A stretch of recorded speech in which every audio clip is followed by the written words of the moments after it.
You're tall, so I'm going to move this up.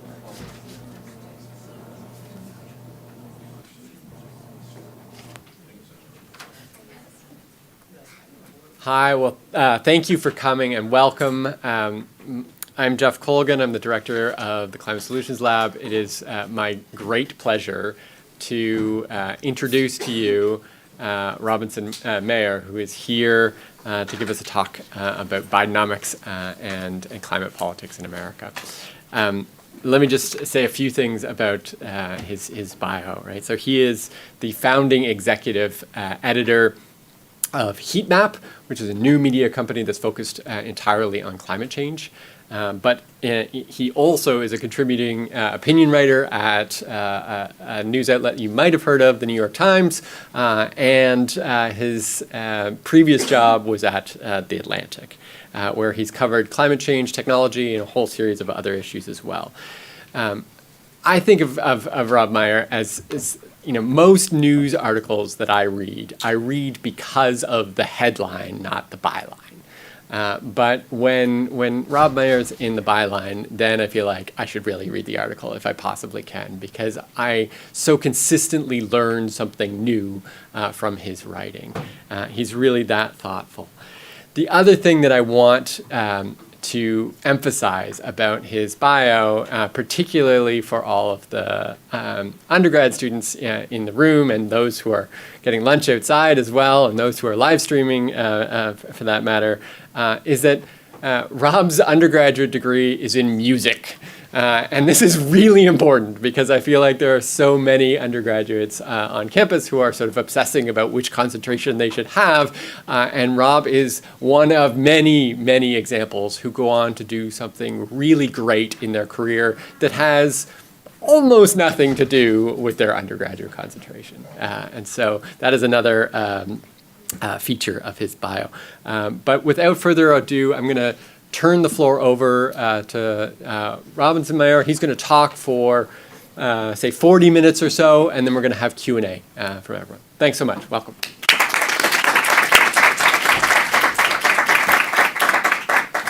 Thank you so much for having me, Jeff. And thank you to Brown for inviting me to campus, and to Ali for organizing, and to Jeff again for having me. It's an honor to be here. I've worked with a number of Brown students over my time. As a journalist, I would say that I was telling someone a few hours ago, every impression of Brown that I have is like raised every time I interact with a student. So it's such a pleasure to be here and to talk to talk to everyone.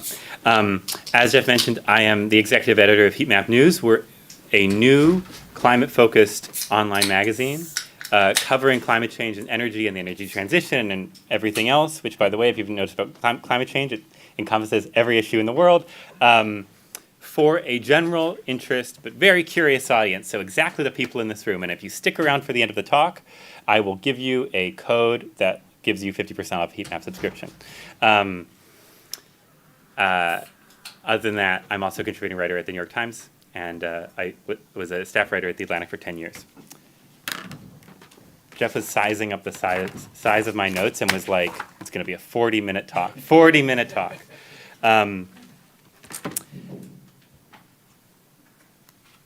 What is so striking to me about climate change right now is...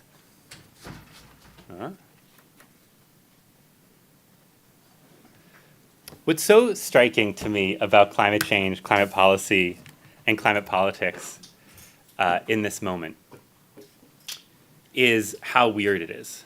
Something has really changed in climate politics in America. Something has changed compared to when I started covering climate change in 2015. We all know it. And it's also right there to see. In the next 5 years, the federal government is going to spend $60 billion, and I actually think there's a low estimate for various reasons, on clean energy, when during the 2010s we only spent $22 billion.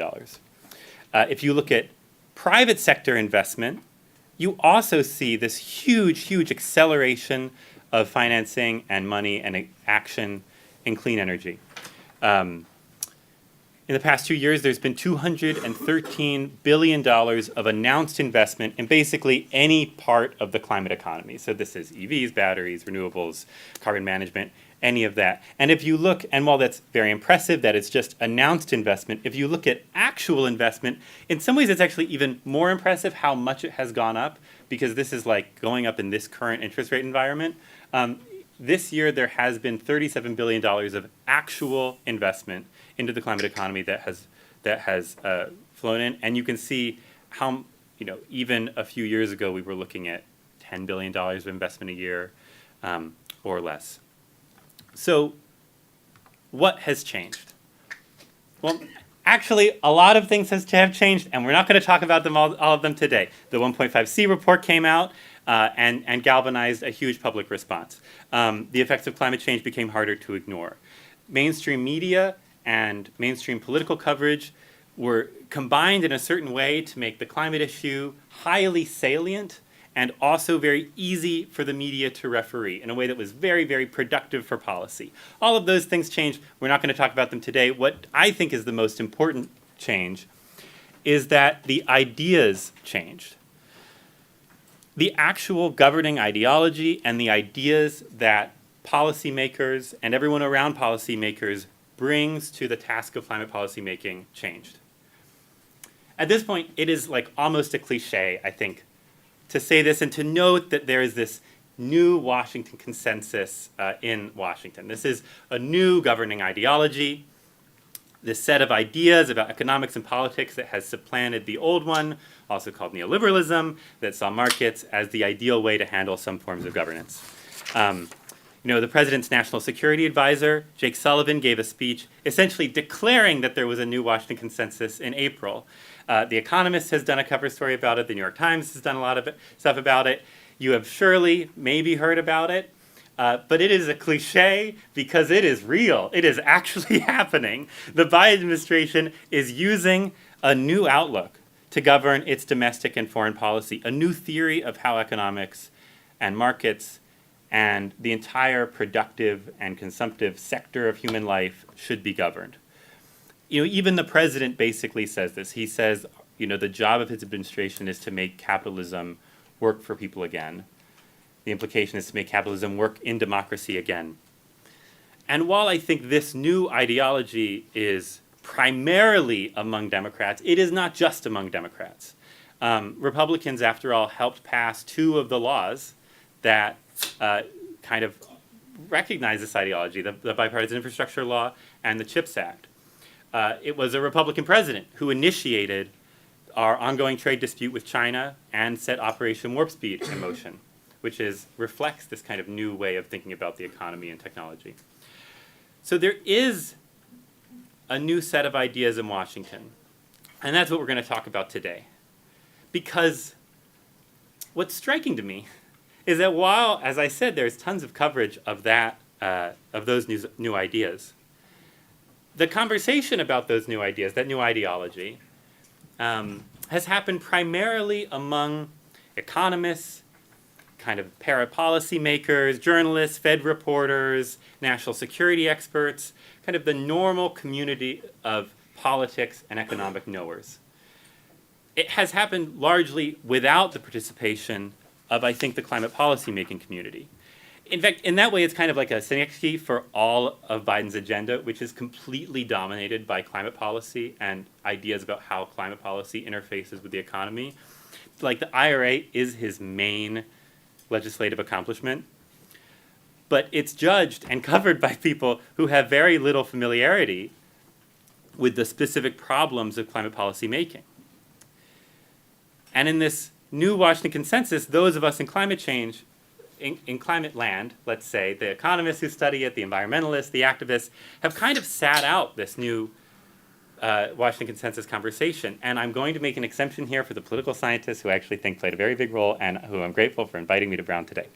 But also who I actually do really think informed this. And that's a shame, because what I've seen with a front row seat to this consensus is that this new ideology was profoundly shaped by the problems of climate change.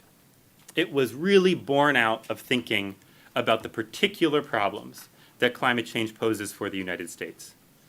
It emerged from thinking about how best to manage the energy transition and decarbonization for America as a political unit, as an economic unit, and then finally as a state.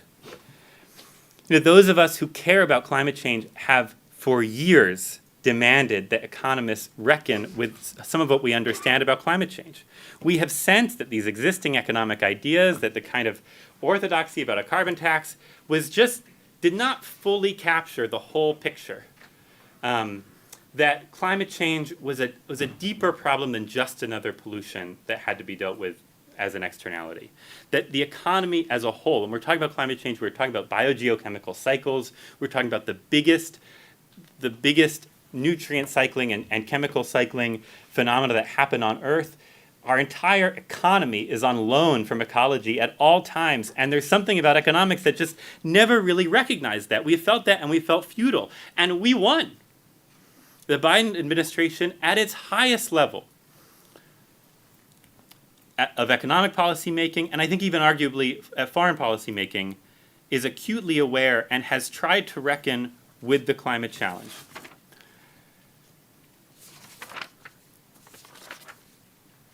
And that is great. And that is also terrible. Because if we won, that means that we, everyone who has been trying to get the US to do something about climate change for however long it has been, bears some responsibility for how those ideas are being used and what they're doing. In fact, I think in some ways the climate community finds itself right now in the position of the tech industry not so long ago. The energy transition we've known for a long time has profound defense security implications. Photovoltaic solar panels. The solar panels on the roof of a building near here were incubated in the same Defense Department and Bell Labs R&D ecosystem that gave us semiconductors and the internet. But the vibes of the climate challenge were so good, and the vision was so good that it was possible to ignore that. Also, we didn't have power. Our cause, the cause of a habitable planet, was so just, so obvious, and so ignored for so long in America that it was possible to kind of look past some of these implications, some of what we were talking about. Well, it's not ignored anymore. And I think my challenge here today is to say, what does that mean for us? What if we keep spinning out these ideas does this mean for us as folks who want to continue to see climate action and want to continue to see policymakers at every level of the government think about climate action in the way we are? And by the way, even if Trump wins next year, the ideas I think we're going to talk about today will continue to have purchase, both in a GOP administration, because some of these ideas, as we'll see, were very influenced by actions that Trump did, but also because for now, this is the playbook for how American progressives are thinking about climate change at the highest level. So today we're going to lay out some of the big new ideas in this ideology. And I'm going to be in a bit of a risky position, because I'm going to be addressing you without the timeliness of being a journalist and without the rigor of being a scholar. It's going to be kind of a vibes-based 30 minutes. Normally as journalists, we have a crutch. We're reporters, so we can tell you something new about the world. Hopefully I will do that here. But if not, please have pity on me. And I hope we start thinking of, I hope it causes you to think. So let's start first with what to call this. At this point, what do we call this new ideology? At this point, everyone has offered their own name for this ideology. The Economist calls it Homeland Economics. The Roosevelt Institute, which is a very increasingly influential progressive think tank in DC, calls it a bold new consensus. A different think tank, we won't say whether it's more or less influential than Roosevelt, calls it a new consensus. And the Hewlett Foundation, which has spent tens of millions of dollars trying to create a post-neoliberal consensus in the United States, calls this new idea post-neoliberalism, which is not a very good name. What I would suggest, I'm not going to name it, but I would suggest that all of the ideas and all of the new ideology kind of clings around this idea of the real economy.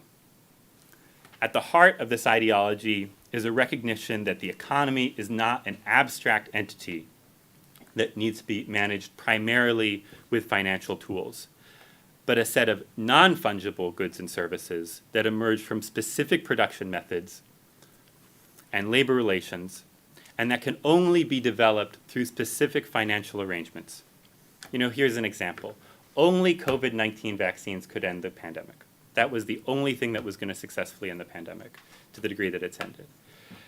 And only Project Warp Speed, or an effort like it, could develop those vaccines as quickly as they were.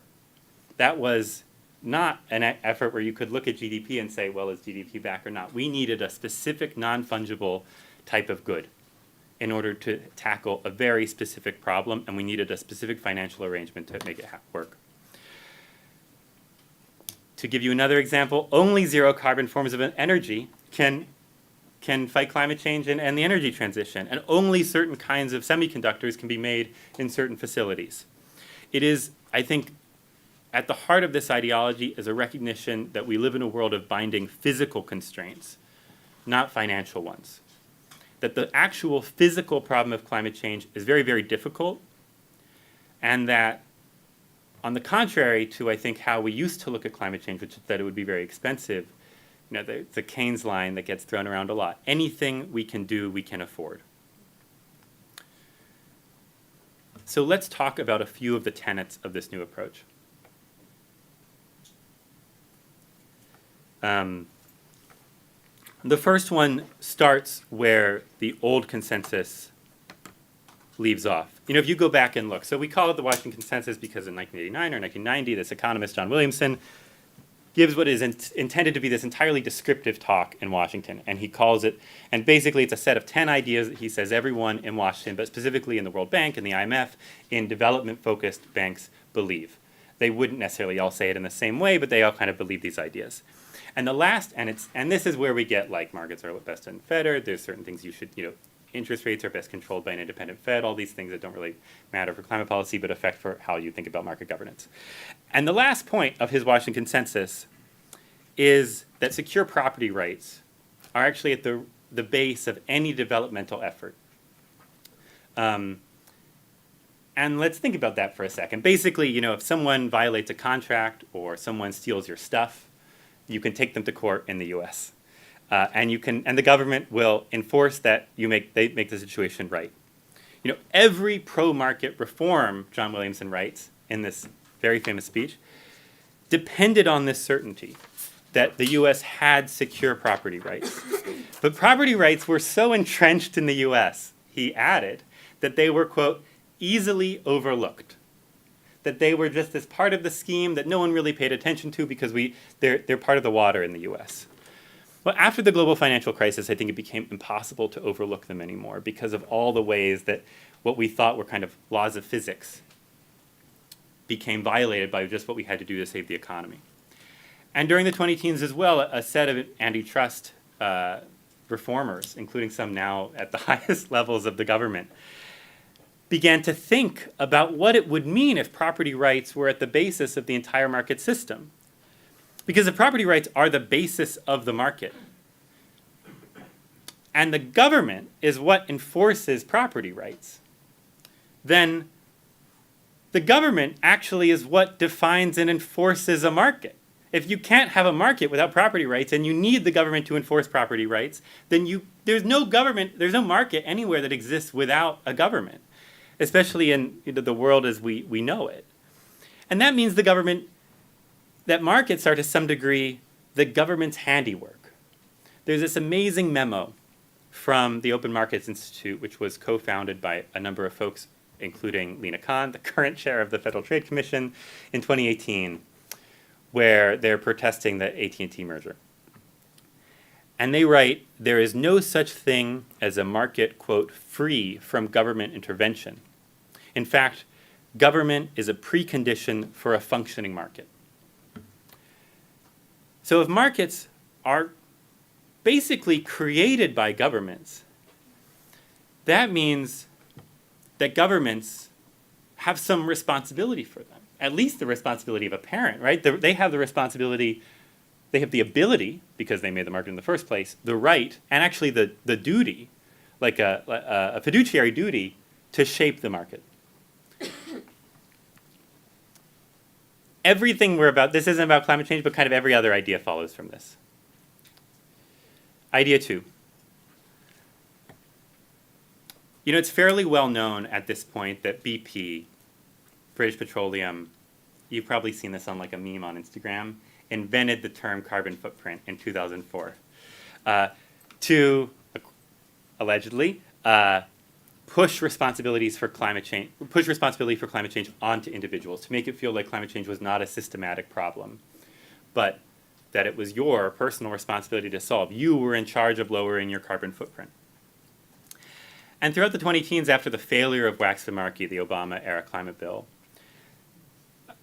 I think people started to look to think about what this would mean. They said, you know, a common refrain became, don't worry about individual action, because systematic change is all that matters. Right? There's so little that each of us can do to fight climate change while we go about our lives that we're basically compelled to live for lots of reasons. You can kind of trim, carbon emissions from that, but to some degree, carbon emissions are a function of the system that you're in. You know, even bananas, right, when you buy them at the grocery store, only ripen because of the presence of ethylene, which is a petroleum product. Like, it's ethylene gas, a petroleum product. That's the only reason you ever buy ripe bananas at the grocery store. And I don't mean to say that like bananas will be impossible to have in decarbonization. I mean to say that that is an example of how you can be really careful, but every single choice you make, you are enmeshed in a world where where fossil fuels and fossil fuel products are part of the economy. And so you began to be this idea, you know, that carbon can only be managed kind of almost like we manage other parts of the economy, right? Because here's this system, right? There's millions of debits and credits to the carbon cycle every day. You know, whenever you turn on your car, you're like adding carbon, or you take it out of the ground. It's a huge, disparate system. And it's vast and interconnected. And so the only way to do it would be to like treat it as like an exponent of the economy. And at the same time in the 2010s, there was a rising frustration and despair about the political prospects for what I would call the standard economic tools of climate policy. These are your carbon tax, your cap and trade. After the Yellow Vest protests in France over higher fuel taxes, and I think especially after voters in Washington State during the Trump administration in back-to-back years rejected carbon tax proposals by referendum, advocates began to ask whether high salience, big policies that would raise fossil fuel prices could ever work. You know, so far we've only been successful at decarbonizing the one sector of the economy where there's the power sector, where cheap or low cost substitutes are easily available. Once wind and solar began to be cost competitive, then the whole game changed. And so there's a recognition, I think, at the heart of this ideology, and you can see it in the IRA, you can see it in, honestly, the bipartisan infrastructure law, that the climate problem arises from the economy as a whole, and a country's carbon intensity is as core an attribute as its GDP or productivity. And what that means is that its carbon intensity must be dealt with at that systematic economic national level. The third idea is the idea that economic elegance and proper market function are secondary to political expediency. Well, how do we know that everyone who's a policymaker believes in this? Just look at all the markets that they've been willing to intervene in since the pandemic happened. But what does this idea mean? I think there's two actual different versions of this idea floating around Washington, and there's a vulgar one and, let's say, a more capacious one. The vulgar one is a very pragmatic politics of strategic moderation. And it says, well, look, Democrats are the only political party that wants to fight climate change. Climate progress depends on Democrats, therefore, winning elections. To win elections, Democrats need to be popular, and therefore they should not be afraid of making some short-term compromises on climate change in pursuit of political victory, because Democrats need to stay in office to manage the ongoing transition. Those arguments were particularly popular when Biden was looking to cut gasoline prices immediately after the Ukraine invasion. But there's a more capacious version too, and in some ways I think the more capacious version is more important. And that's people shouldn't overcomplicate things in the name of a kind of theoretical economic elegance. Jen Harris, who used to work on climate, then went into work in the National Security Council in the White House, once said at a Roosevelt Institute event, the marginal efficiency of something that's dead in the water, the marginal efficiency of something that's politically dead in the water is 0. And that represents a big change from the Obama administration, which on healthcare, but especially on climate, was willing to absolutely stretch the limits of legality in order to create the most elegant and cheapest market solution it can. You know, the EPA, the Clean Power Plan, did all these things that, honestly, if you're going to ask some progressive regulatory people, they would say really bent what the Clean Air Act allowed in order to create a very cheap energy transition. By rejecting those tools, and of course the Supreme Court then said you also can't use these, they are illegal, Biden has been able to drive more carbon out of the power grid by using actually much more simpler regulatory tools that will be more expensive. Their benefits still exceed their costs, but they're much less expensive than they're much more expensive than the Obama rules. The third idea is about this idea called the value chain.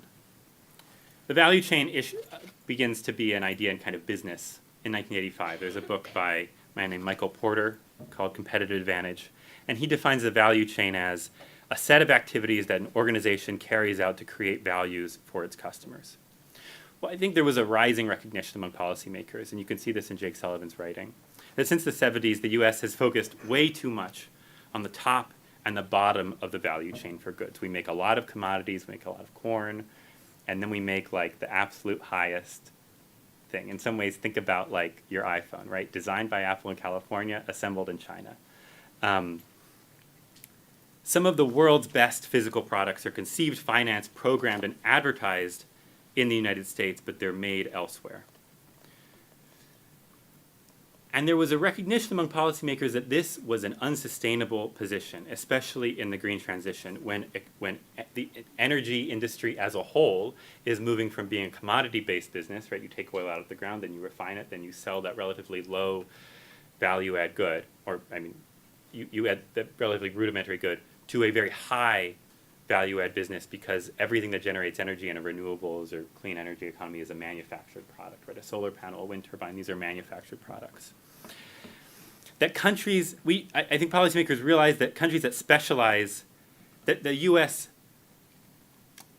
specialty of focusing on the bottom and the top was unsustainable because lots of countries focus on the middle, and the middle is where a lot of the value add happens. And that value add may not show up on the books, but those countries in the middle are constantly clamoring to move up the value chain further.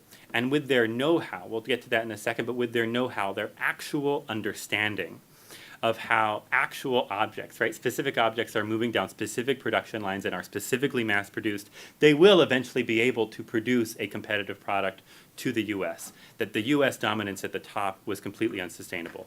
That's why the CHIPS Act and the IRA both try to reshore manufacturing in certain industries. And that's important because there was a matching recognition that the U.S. crisis, the American crisis, is a stuff crisis. It is a crisis caused by acute shortages and acute lacks of certain things, right? Housing, certain kinds of infrastructure, certain kinds of energy production, and that the U.S. needs to overhaul its physical infrastructure in order to meet its goals. It's not a welfare problem necessarily, it's a physical crisis. There's many, many examples of this. You can look at Ezra Klein's abundance agenda with Derek Thompson. You can look at simply the fact that the bipartisan infrastructure law passed last year. What I would highlight here is that this, I think, is a real wager among policymakers that simply by fixing the material problems that ail American life, they can deal with the problems of Trumpism and the problems of the center not holding. And if Trumpism is primarily, or right-wing populism, whatever you want to call it, is primarily a post-material effect. It's actually that people are now very wealthy, and so they don't care about these kind of basic issues as much and are willing to kind of use politics as an expressive venue, then the American crisis being a stuff crisis may be a very interesting problem, but it won't actually be relevant. Next idea. Policy can accelerate technology development. Well, we've actually just seen a huge example of that, right, in Operation Warp Speed. But we've also seen it in the wind, solar, and battery miracle. I meant to put charts in here, but I'm sure you've seen them over the past 20 years. The cost of wind, but especially of solar and battery, has fallen dramatically. And as we've gotten good at making more solar panels and more batteries, specifically as China has gotten good at making more solar panels and more batteries, it has gotten very, very good at bringing down their price. And not only have those that kind of brought down the cost of this thing that we want to do, but that's the only reason, as I was saying earlier, that we've achieved decarbonization. And so once you start bringing down the cost of these technologies, you can get a vortex going where your policy drives down the cost of technology. The lower technology means you deploy more of that technology. That means businesses start to develop an interest in it. Then those businesses fight for more aggressive technology. This, I think, is the next idea, that this green vortex is the proper aim of climate policy in the US. Because, as many folks in this room know, the US, although it has contributed to the largest share of historical emissions, in terms of climate change as a future-looking issue, the US will not dominate the rest of the 21st century. It will primarily be a Chinese, Indian, Indonesian, and start moving down the BRICS list after that issue. That's where most of the future emissions are coming from. And if those countries develop in a way that's very fossil fuel intensive, that's actually what's going to knock the world into 2+C pathways. And so, well, let's keep thinking about that. If the US isn't responsible for the upcoming lion's share of emissions, obviously we have this historical responsibility, but if we're not responsible for the upcoming share of emissions, well, what is the role of the US in a global decarbonization system? I think the response among policymakers has been that the US is the R&D lab of the world. We are like the first place you deploy certain kinds of technologies. I was recently in Germany, and in Germany they have these incredible windows. I'm not sure if you've ever seen them.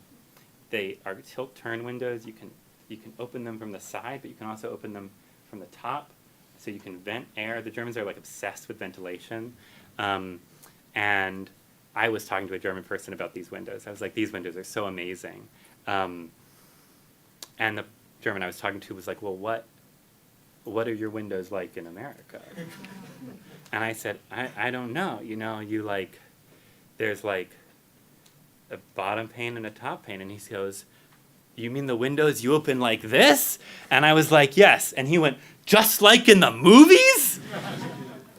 This is the role of the US in the world, right? Our patterns of development have patterned how the rest of the world understands development. And I think there's a recognition among policymakers, well, how can that be turned to climate change? Another example here that I think is quite relevant. Denmark, in the 1970s, there was an energy crisis. Every country in the world kind of looked inward, and said, oh, no, we can't be reliant on the world for our energy supplies. How can we ensure? How can we cause as much of our energy supplies to come from inside as possible? That's why the US then actually really ramped up the amount of coal it was burning in response to the crisis, because we had a lot of coal. That's why the French invested in the nuclear industry. In Denmark, very small country, very resource poor. And they said, well, what can we do?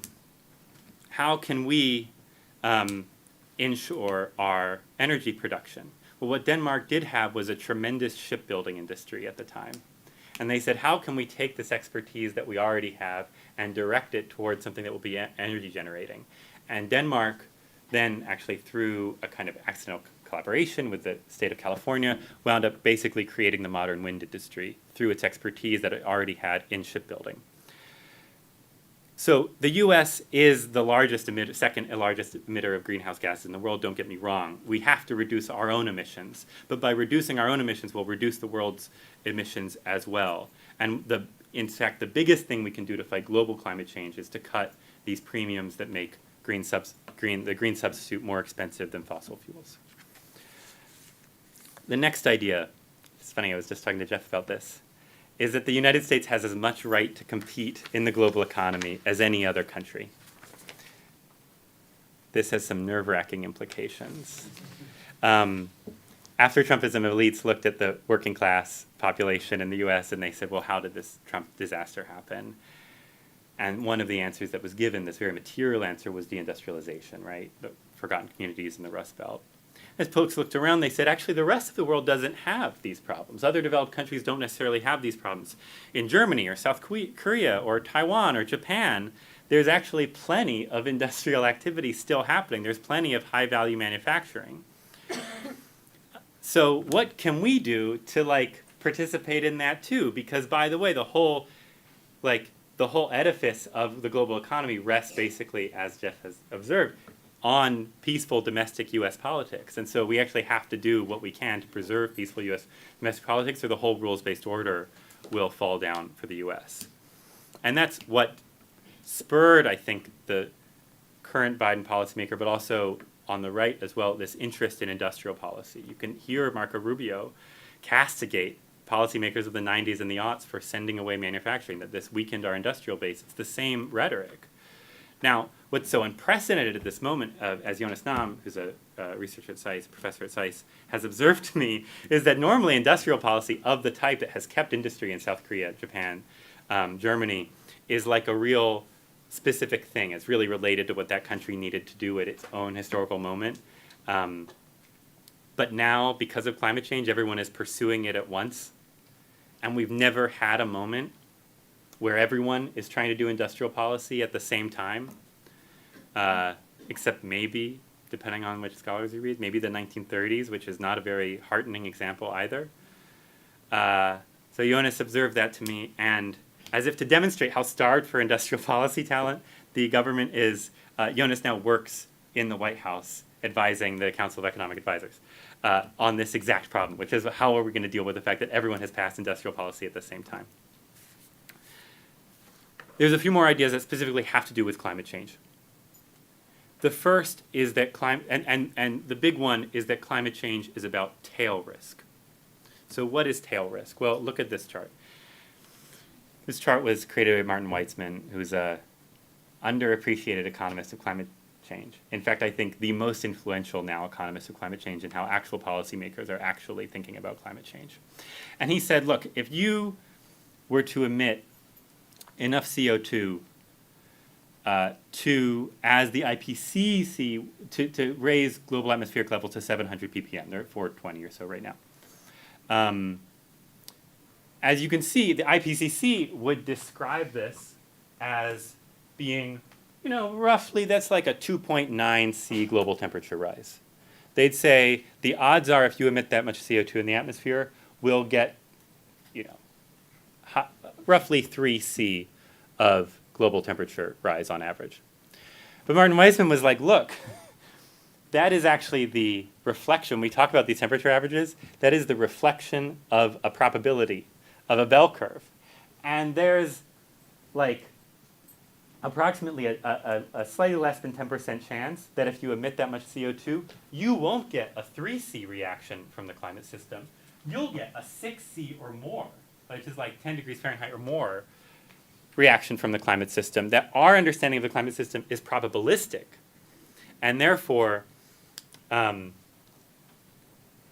we talk about these, we're aiming for 2C, we're actually aiming to put the amount of carbon in the air that we think will produce a 2C outcome. And that we needed to be aware that there's a chance it could produce this tail risk, right? This risk all the way out there, which would be a catastrophic risk. That's like end of society risk. 6C plus, nobody talks about how bad that would be, right? So that recognition of the role of tail risks means that you basically need to start cutting tons as soon as you can, and that every ton matters. But also that you needed to think about climate change not as a problem of an externality, right, where you were aiming for emissions reductions, the cheapest emissions reductions over time. You're aiming for the most feasible emissions reductions over time, and you're not even really aiming for emissions reductions, you're aiming for decarbonization. You are trying to create a zero carbon energy system as fast as you can, because the risks are so huge.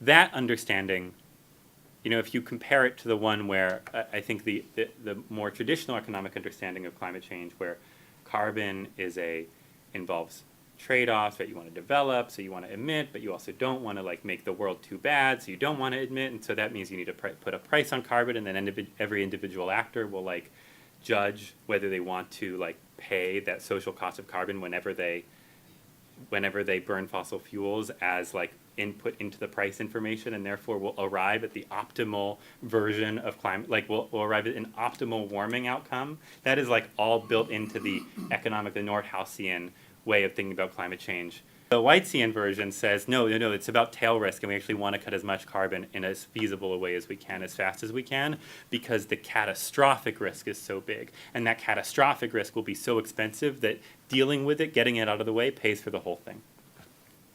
So those are a couple of the ideas at the heart of this new consensus. And I have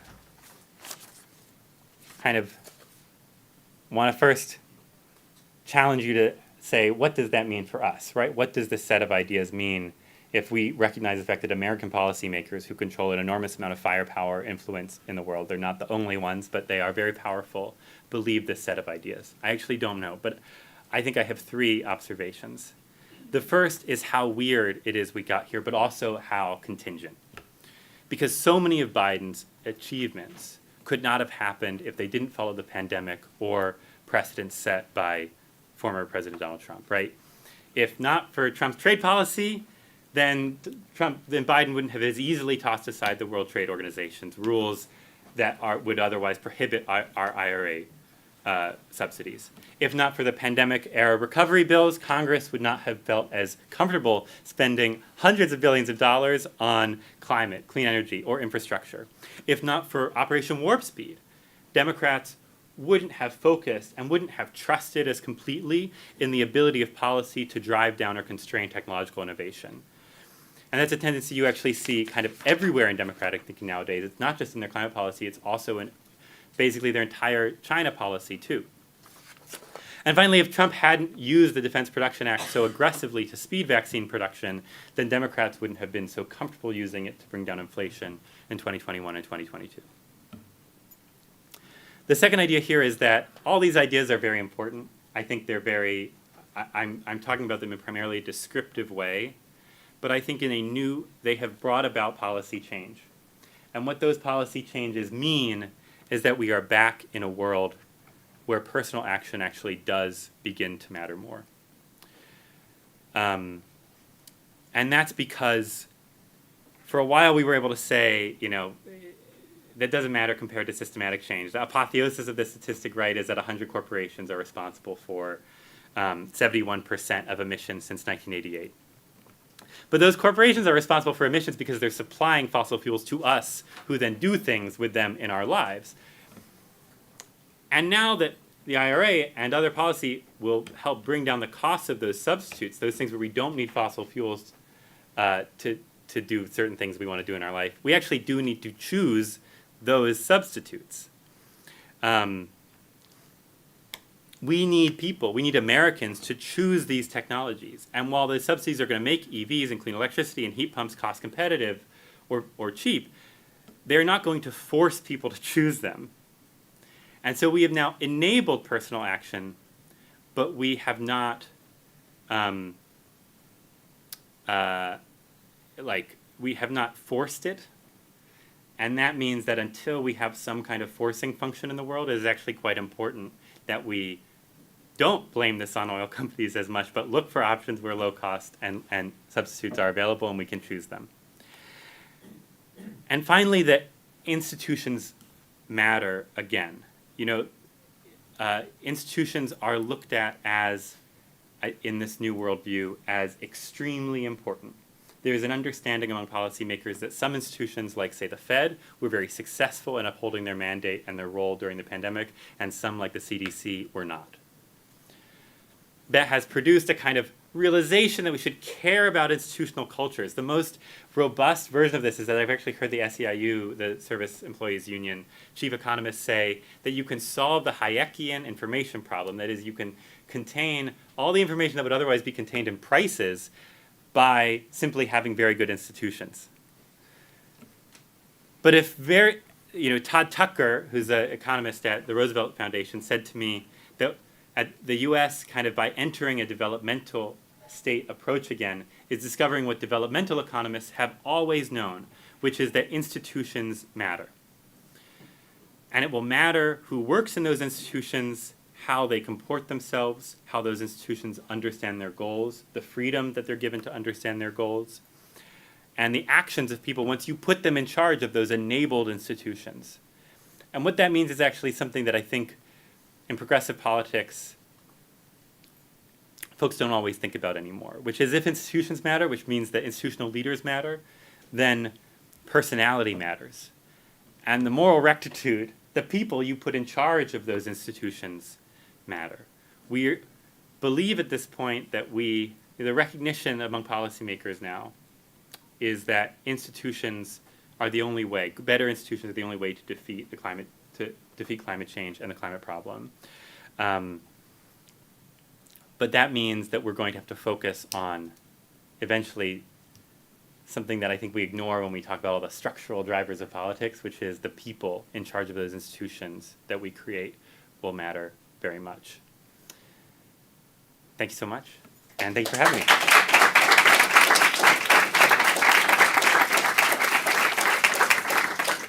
And let me see if I have, here we go.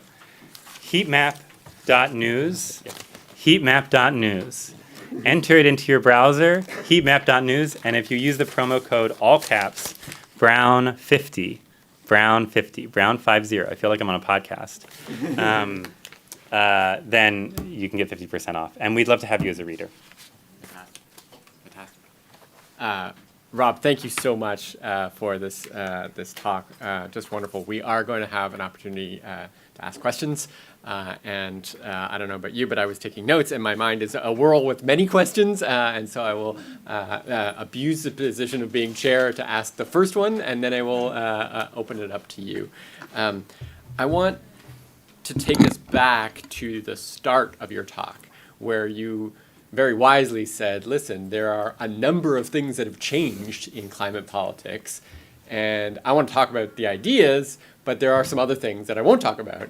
And so I want to focus in on one of the ones that you mentioned, which is the media's ability to referee climate politics, which you said had suddenly increased in the last few years. And since you are embedded in the media industry, I wonder if you could just say more about that, because it is notable in a time when, outside of climate politics, in democratic politics more broadly, I think the media has struggled considerably with any kind of refereeing, fact-checking, truth-telling, etc. And so what did you mean specifically by that? What changed and what enhanced the media's ability to do that? Yeah, I think it was actually like a very specific, do I need to push?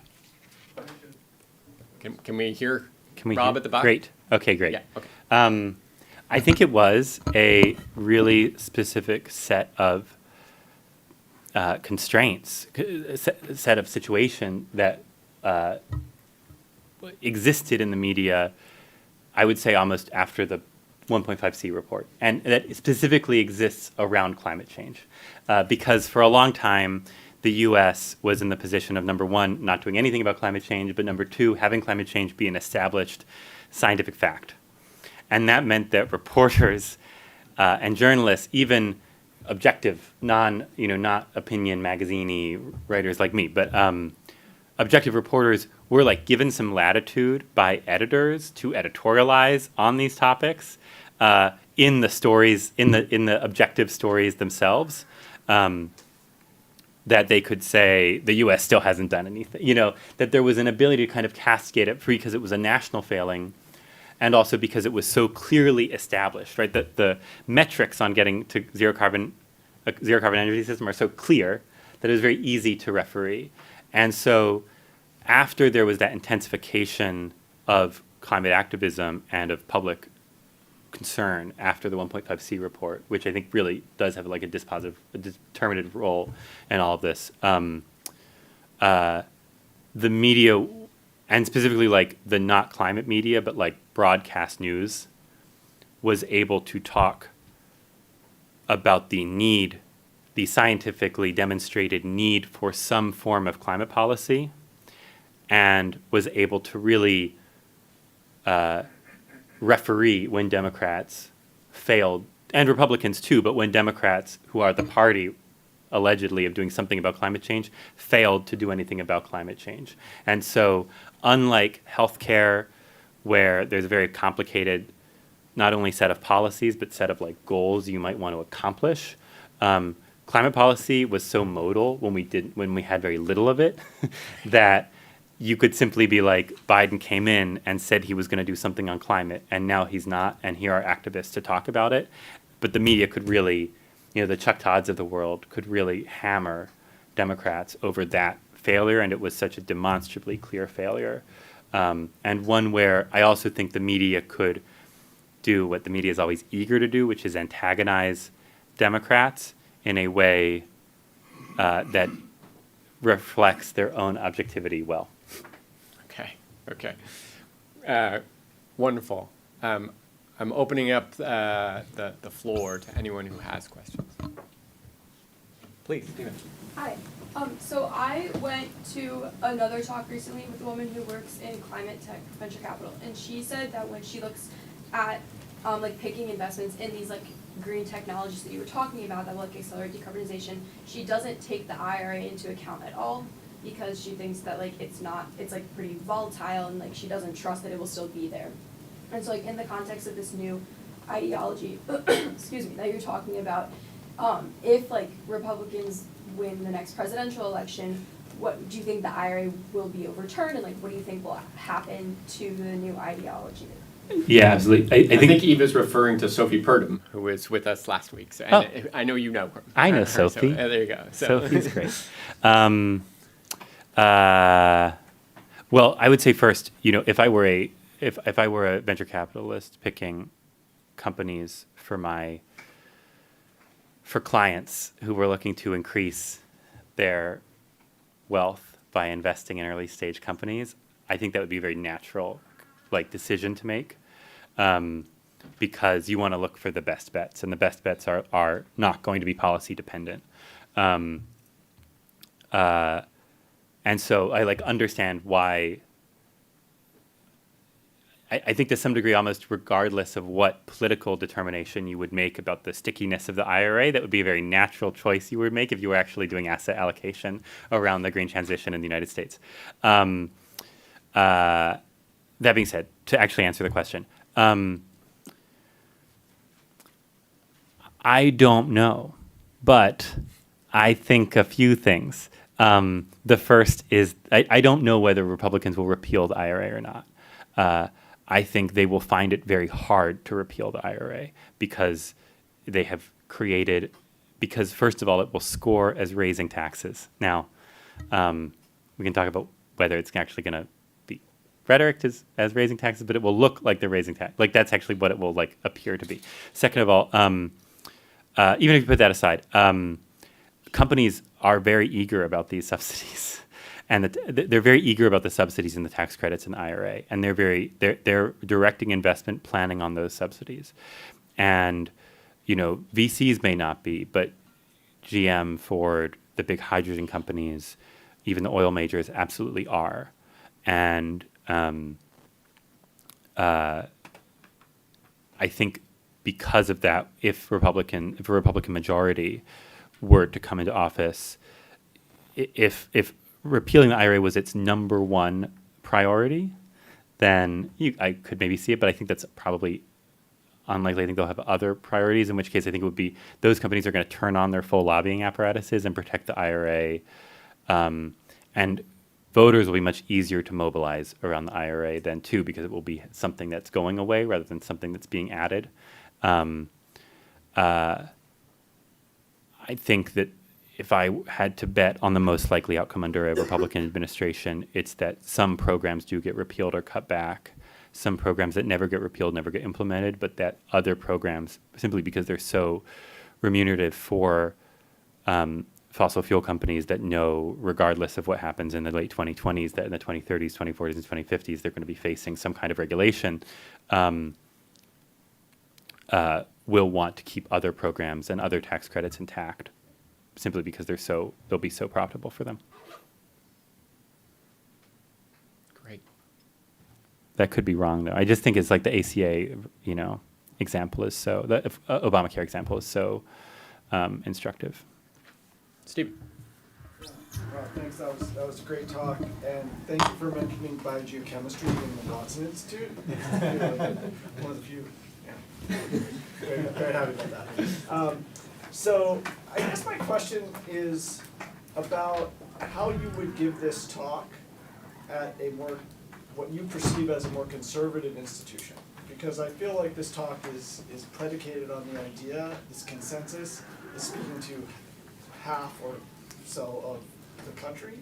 And I think it's fair to say you made an assumption about the audience that you were going to speak to. And would you say the same things about consensus, about climate reporting, about the media fact checking, if you were speaking at a place that you presume to have different politics? It's an interesting question. I mean, I know this is being recorded, so I think, well, first of all, I would say that while I was thinking about the talk, I was like, who is the we of this talk? Yeah, that's kind of what I'm asking. Yeah, and I think the we of the talk is like we who want to do something about climate change, which is like the usual we in my story. So it's like a liberal we, but it's not, but like in the European sense maybe, and not, I guess what I'd say is that would I give a different talk to a conservative or institution? I might. Though I do think that if you look at what the rising star Republican senators talk like, it's a lot of similar rhetoric. It's a lot of rhetoric about how manufacturing matters, how you can't offshore, how it actually matters to make things, now, and actually this goes back to the IRA question, I think those senators also talk about how the IRA and the Biden climate policies are job killing. And job killing, right, has been like the number one criticism brought against climate policies for 30 years, or a very high criticism brought against climate policies for a long time. And I do think that that's eventually going to cause a crisis when they're making policy, because there will be jobs dependent on some of those programs, and they will be the ones then killing jobs. In fact, the whole architecture of Democratic climate policy, the whole architecture of the IRA now is meant to generate jobs, maybe a lot of inefficient jobs, frankly, and that will make repealing it harder. But would I give a different talk?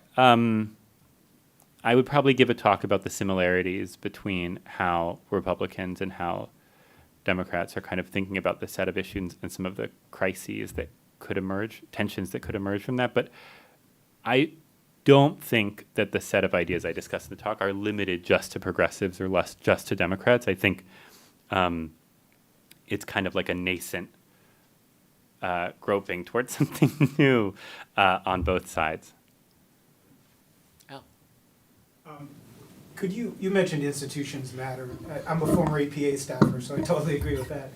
Can you develop that idea a little more? Because Trump has made no secret of his interest in dismantling the administrative state, as have Mitch McConnell and other Republicans. Getting rid of the Administrative Procedures Act, getting rid of the Senior Executive Service, and Heritage Foundation is working with them on putting that together in the second term, regardless of what Republican emerges from the primary. So can you talk a little bit more about that? Because I know that one of the beauties in terms of policy with the tax credit is that it requires very little administrative oversight. It's really self-operating. Right, exactly. So I guess I would say that I think the Heritage, where I think there's a lot of contradiction here is in what Trump wants to come in and do to the regulatory state. Although well, I'm not, like, this is the contradictions involved in the entire Republican agenda, is like, they say they want to do thing A, B, and C, but you need certain kinds of institutions to do those things. They also need policy-making talent. Where I think about institutions mattering is actually less on the governmental side. There's this idea called, we talked a little bit about know-how in the talk. There's this idea that's basically that social anthropologists call tacit knowledge, which is things that you know that you would struggle to write down in a book, right? If you think there's like a leaky faucet in your house or like a toilet that flushes weird, if you had to describe, could you write an account of how to, like in a book, could you write down how to flush the toilet or like turn off the leaky faucet? Probably not. But if you were someone were like standing there looking at you, you'd be like, you got to do like, this thing and like pull it up a little bit at the end.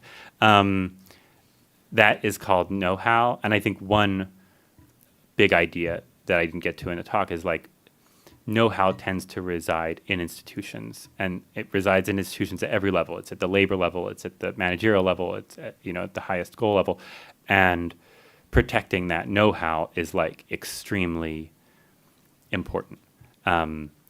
We're seeing it now with chips, right? There's tons of, if you want to build a 3 nanometer semiconductor, which is what the Taiwan, TSMC does, the actual knowledge of how to make a 3 nanometer semiconductor is like in the institution of TSMC. Like it is like in the workers. There are certain steps that have not been necessarily documented, but like the worker who comes in to that point of the line every day knows what they need to do or how to operate the machine in a certain way.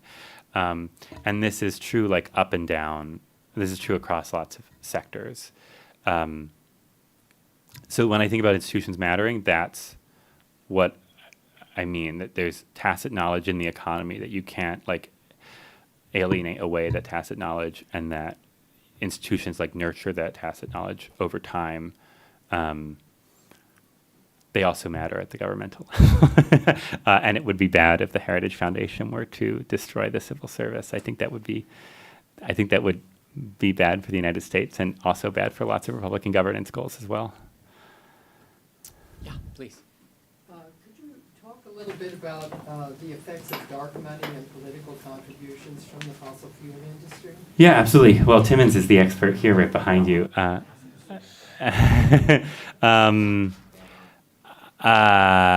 It's very important, although I would also say that at this point, I guess my contrarian take is that dark money, there's also a lot of dark money on the Democratic side too, and that's also bad because while it seems to accomplish progressive goals, I think or point institutions toward progressive goals, it often points institutions to progressive goals with no member supported buy-in and with no checks and balances. And so it can really distort, billionaire dollars can really distort kind of any institution they come into, because your main objective then becomes to keep getting billionaire dollars. That being said, that's really not really about the fossil fuel industry.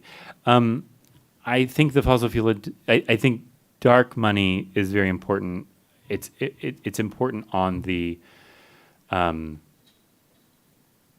it's primarily important on like the side of blocking climate action, right? I mean, it antagonizes against it. I think where I would, and I think like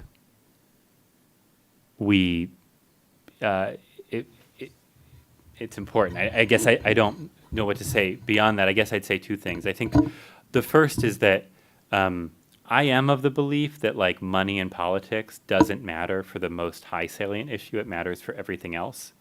And so Joe Manchin is the #1 recipient of oil and gas money in Congress. The IRA is a flawed law because he was the 50th vote on it. But the IRA does actually do a lot for decarbonization.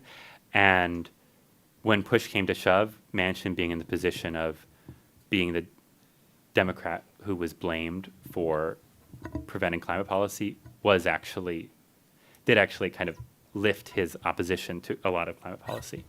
And he did ultimately vote for the IRA, and craft the IRA.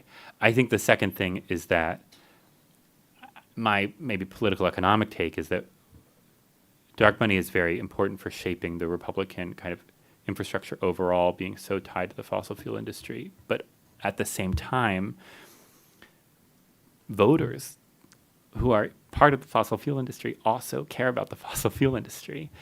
And they earnestly believe that the fossil fuel industry is important to their livelihoods. And that's not, I mean, that is the result of like political organizing, but it's like a weird, it's a form of organizing that if it were to happen in other parts of society, we'd be like, yes, that's good. And so I guess what I'd say is that, the role of the fossil fuel industry, I think, has been extremely important in fighting off kind of the marginal climate policies and fighting off the big climate policies for a long time. At this point, I think it's important to keeping Republicans so tied to that particular industry and its particular outcomes. But I would add there's a lot of voters who are very polarized by this issue. And and it's not in the coal industry, it's in oil and gas through the South and through the fracking, the Permian and the middle of the country. And, you don't have to work in the fossil fuel industry to think that it's to find it a compelling voting issue. And I guess my view is always like voters at the end of the day are like what matters here. And there are a lot of voters who earnestly believe in the fossil fuel industry. Kate, please. So just a question more on journalism and the transformation of journalism.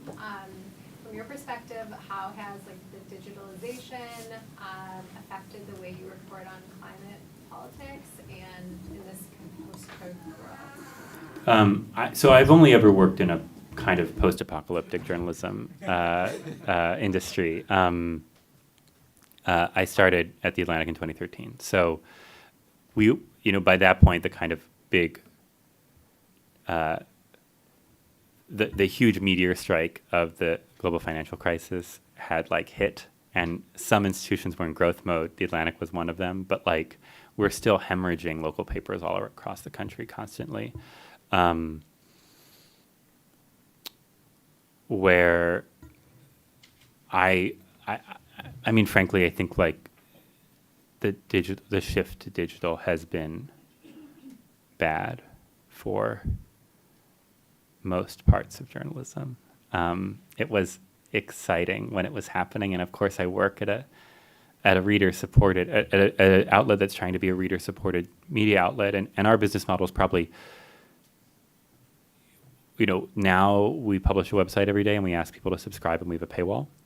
That would have been a magazine if we were doing this 20 years ago. The economics of the magazine would have been way better than the economics of our site. But I think digitalization has created, from a reader-writer perspective, the concentration of the media in certain national cities, which then everyone reads because they're very good outlets and they have the most resources and they do amazing work. The New York Times, right, is the classic example. But what that has meant at the same time is that there has been a loss of all these local journalism institutions where other people were doing reporting and where a lot of jobs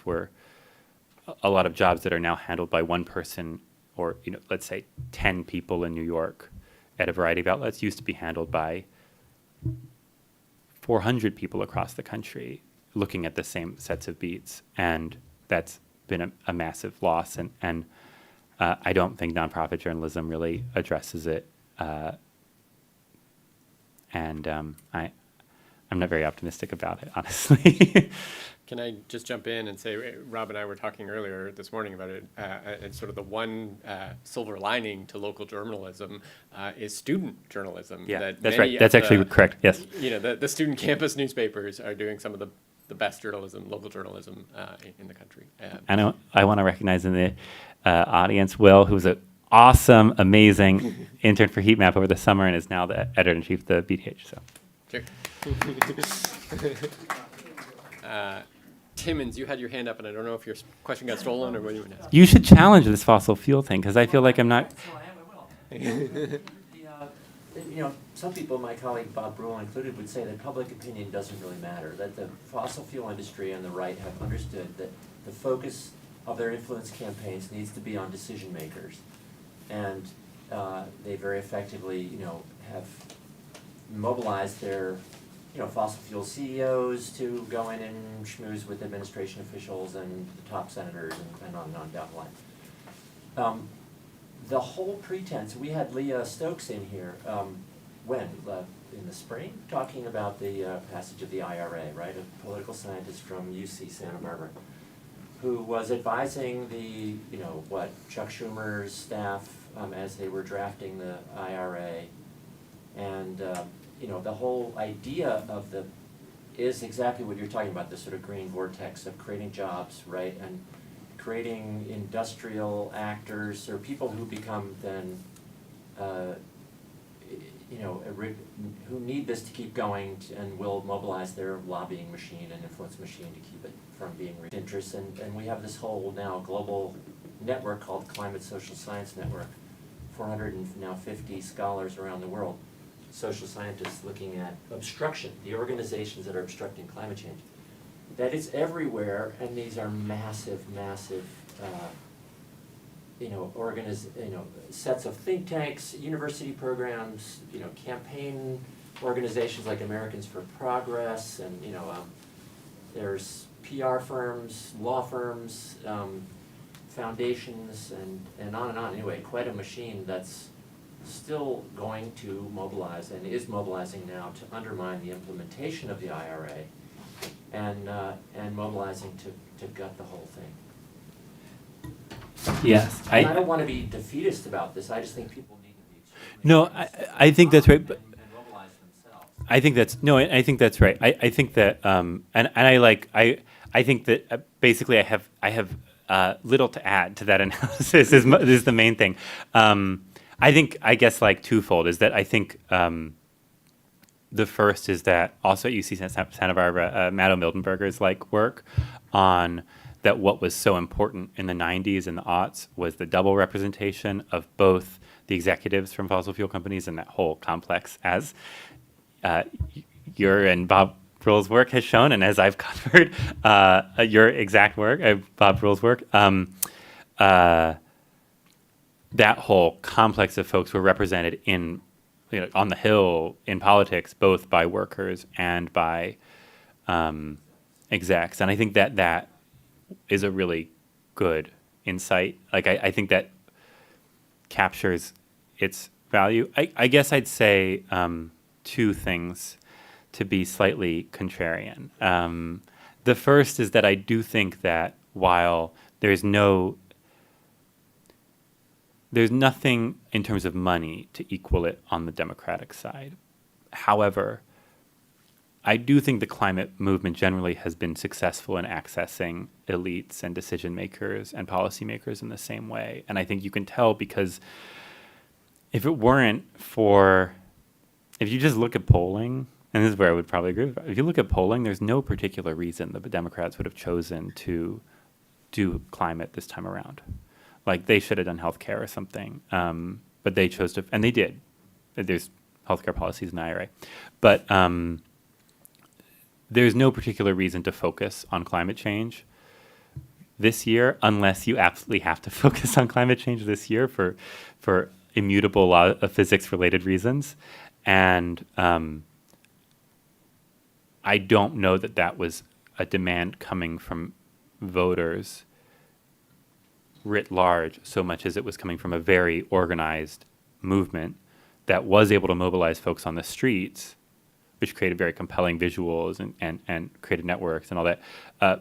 That was also then connected to a highly influential, they're playing the Oscar music, a highly influential attempt to lobby decision makers too. So I think that's the first thing. Yeah, no, absolutely. That's exactly no. And I think the youth component of it is part of why it was such a politically compelling issue. The second thing I'd say, just to be contrarian, is that where I think the fossil fuel influence really does matter is at the local and state level, a lot. And one thing that frustrates me is that we recognize, there's a whole discussion around permitting right now. I haven't gotten into, and whether what have been bedrock environmental laws are blocking the construction of wind and solar and other renewables, other infrastructure we need to fight climate change. I have been frustrated when you look at individual fights over, say, offshore wind, over these big projects that are being held up by permitting, and there's not always environmental laws, sometimes it's local zoning laws, you see the fossil fuel industry all over it. But when you go to the national environmental organizations, they deny that the fossil fuel industry plays any role in these kinds of fights. And I wish there was more awareness that, like, where the fossil fuel industry really, really does matter is actually blocking the deployment at the state, I think is really blocking the deployment at the state and local level. And it's the fossil fuel industry that then uses all these, what have historically been environmental and land use laws to block that deployment. But like, there's this weird bifurcation where on the one hand, in the kind of mainstream climate movement, the fossil fuel industry is all powerful, but like plays no role.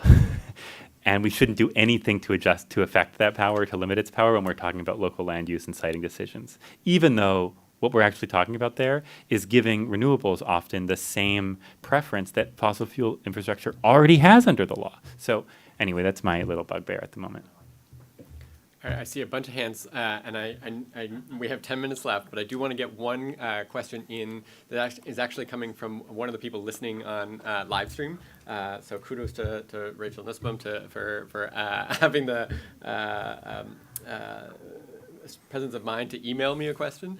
And so this is from her. I'm just going to read it to you. Hello, Rachel. I wanted to ask Rob to say a bit more about the evidence he's seen for a bipartisan consensus on leaving neoliberalism behind, or the ways that this approach aligns with Trumpism. He mentioned a Rubio speech, but I was hoping he could say a bit more about the GOP side of all of this. I know you spoke a little bit about this already, but one thing I would say, sort of, you said, oh, there's some similarities here, but when you see sort of junior Republican senators, rising stars, as you put it, speak about this, they speak about industrial policy. They don't talk about climate change. That's right. They That's strip right. all of the that climate out. side is, I think, unique to the progressive side. That being said, I think there is a basic like forcing problem here, which is by the time Republicans get power, the climate stuff is going to be even more important to how you would do industrial policy. It would be crazy to do industrial policy in 2025 based around internal combustion engines. Now, we may get it, but like, you still need willing corporate partners in that. And I guess you could, because maybe they're very profitable, but like the U.S. is already dominates that sector. I agree with, I think, the implicit premise of the question that where there's a difference here is around climate specifically, and the role that climate and the energy transition plays in dealing with in fashioning an industrial policy and fashioning an energy policy. And that is a mistake. That's a problem. I mean, that's like a basic analytical problem with the Republican version of this framework, among others. Besides Rubio, who would you say? J.D. Vance. The moderate version of this is I didn't get enough sleep last night, and like the first thing to go are names. The Indiana senator whose name I'm forgetting. I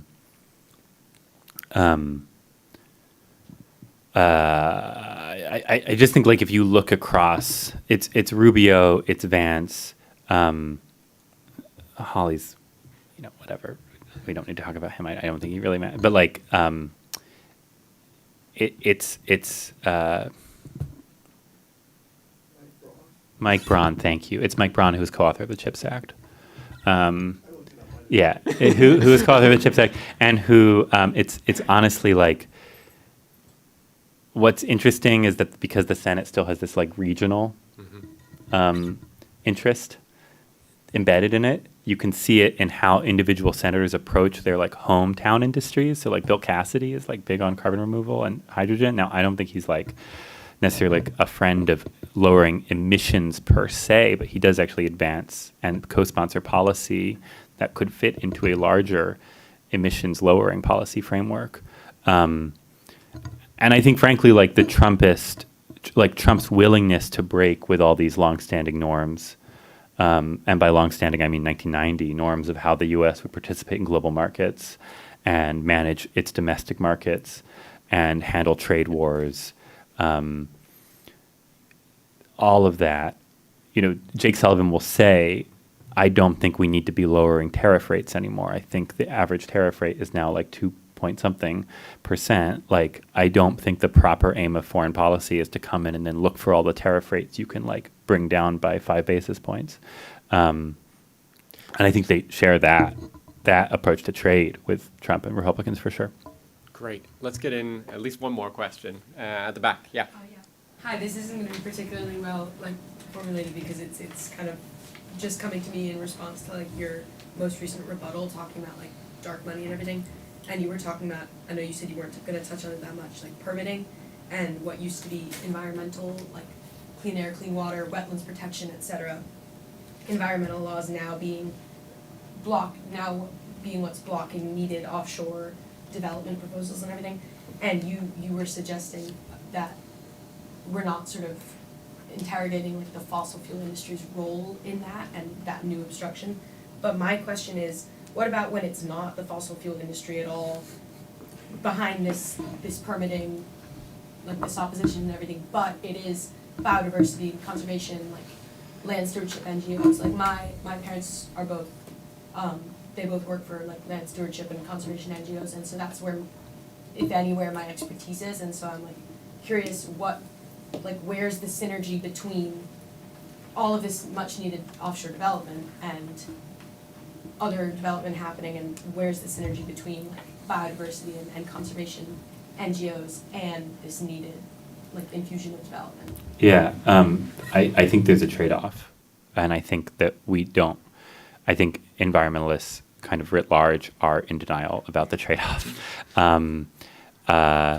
That doesn't mean I know how to manage the trade-off. I just think the trade-off does actually exist. We did some polling at Heatmap that found where basically we polled, would you welcome solar farm, wind turbines, nuclear plant, geothermal in your community? And with the exception of nuclear, which is legitimately unpopular, basically like 70% of Americans are kind of pro all of those things. They're like, sure. Now, there's another study that's very interesting from the University of Georgia that finds if you start asking people how comfortable they'd be with those things near their house, it like starts to fall off very rapidly. So like more than 5 miles away, they're like, that's great, that's in my community. But like if it's a mile from their house, they're like only 33% of people are pro. And the issue is you're always going to be within a mile of someone's house, or you will often be in this part of the country. That's number one. Number two, what was I going to say? Trade-off. And then we did that polling, but then we did another piece of polling where we said, and I'm going to forget the actual question that we polled, and the question that we polled was extremely then criticized.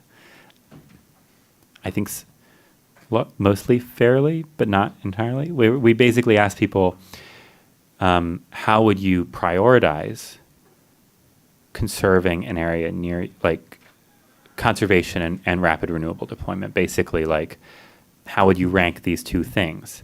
Deploying renewables as quickly as possible to fight climate change versus deploying renewables slower but conserving more land. Like 76% of Americans say that they would opt for conservation, which is like a massive... the exact wording of our question was criticized, but I think what it reveals is that if you ask people to make that trade-off between deployment and conservation, they do in fact opt for conservation.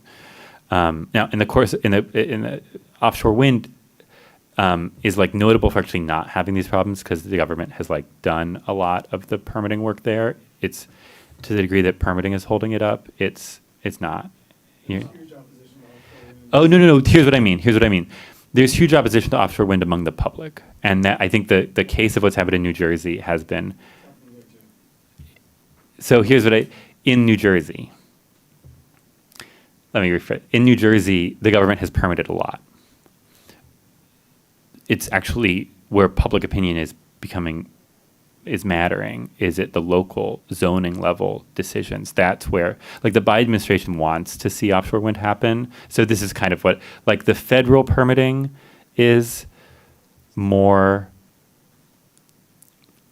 the federal permitting is getting a friendlier touch from the government, let's say, but where things matter is the local zoning you need to actually put in the offshore infrastructure, and that's where public opinion is becoming dispositive. But like, I also think that there's denial even among climate, like, advocates that environmentally, like, sincerely environmentally motivated people are trying to block any of this infrastructure. Now, you and I go and look at the world, and we say that's not true. They're absolutely, like, people who believe themselves to be environmentalists are absolutely blocking these things, but, like, there's a lot of denial that this is actually happening, which means that there's then denial to, like, talk about what policies could fix it, and that the trade-off even exists necessarily in the first place.